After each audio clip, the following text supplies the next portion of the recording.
Как дела, меня зовут Mr. Jodelicious. Well, that was my probably terrible attempt at trying to speak Russian, but that has everything to do with the game that I'm going to talk about, which is called Chernobylite.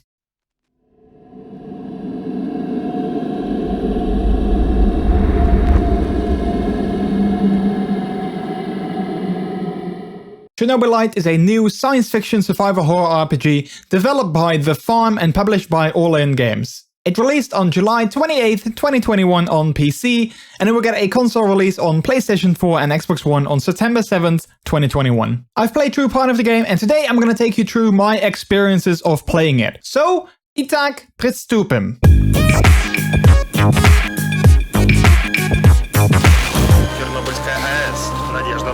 Корпорация НАР начинает испытания новейших. In Chernobylite, you take on the role of Igor Khymeniuk, a physicist who once worked at Chernobyl. During the game, you're trying to find Igor's fiancée Tatiana, who disappeared during the Chernobyl power plant disaster over 30 years ago. Igor is convinced that she's still somewhere out there, so he does whatever it takes to find her. Because the area around the reactor has turned into a radioactive wasteland, Igor can't do this all by himself. That's why he is part of a larger group. Finding Tatiana isn't the only reason they are there. They're also searching for Chernobylite, a very powerful technogenic compound that was formed after the disaster. Даже холоднее, чем я помню. The start of the game almost immediately throws you into the action.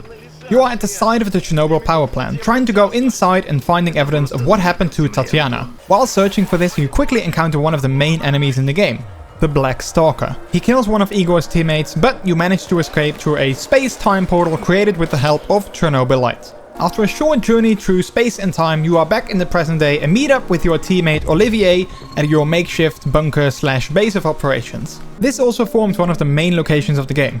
You can basically divide the game into two big sections. Each day you start by assigning missions to your crew and venturing out into the exclusion zone. These missions can range from things like going to a location to secure a supply drop or scavenging for parts and food, but there are also key missions that move the story forward.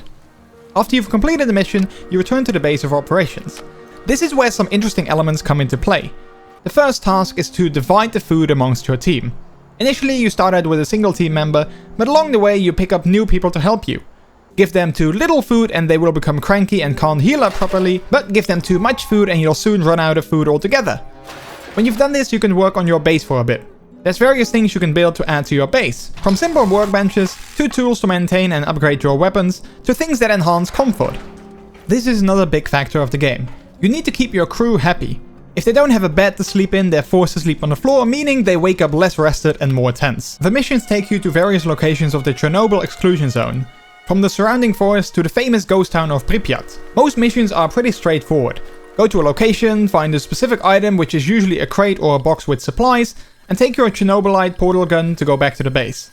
But the world is relatively open and non-linear, so even after you've completed the main objective of a mission, you're still free to roam the area in search for more supplies. Your playstyle also plays a big part in how you experience the game. Are you the more stealthy in and out type of player, or do you prefer to leave nothing up to chance by running and gunning through all the enemies? Depending on this, you get to level up your character with various skills that will help you along the way. The nature of the area also makes that nowhere is particularly safe, and each mission brings the chance of running into various enemies. But especially the earlier missions are pretty easy. Enemies range from soldiers of the NAR that don't particularly like you trespassing in the exclusion zone, to shadows, monsters that can travel through time and often appear out of portals.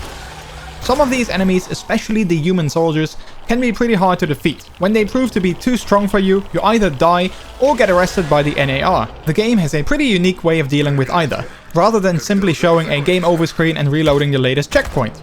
I won't spoil what this is though, so you can experience this yourself when playing.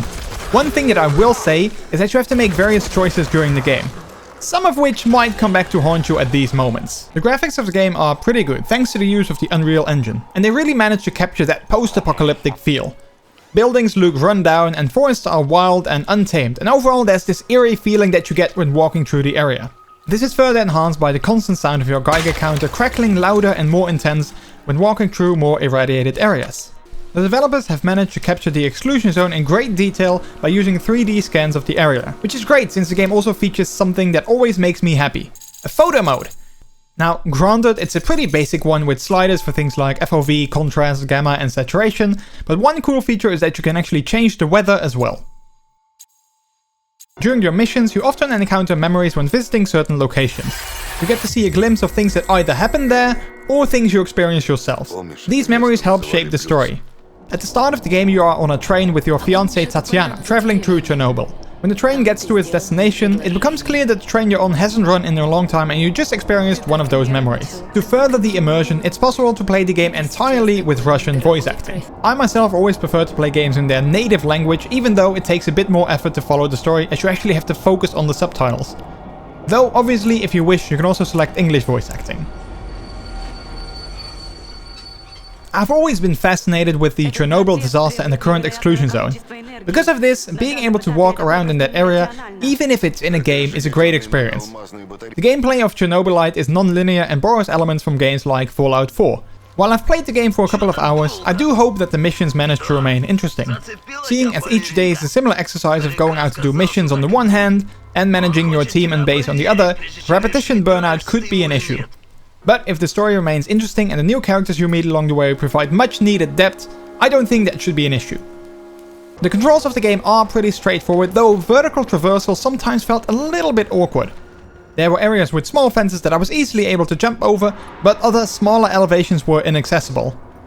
There's also a quick selection wheel allowing you to access your most used items via the scroll wheel or number buttons.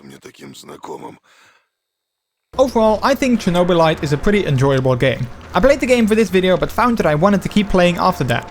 Somehow the game kept drawing me back in. When you're into Chernobyl or post-apocalyptic settings, this game definitely delivers. Base building and team management could use some hints and pointers at time, and the missions need to remain varied enough to keep the focus. But when they do, you'll most likely have a great time in the exclusion zone.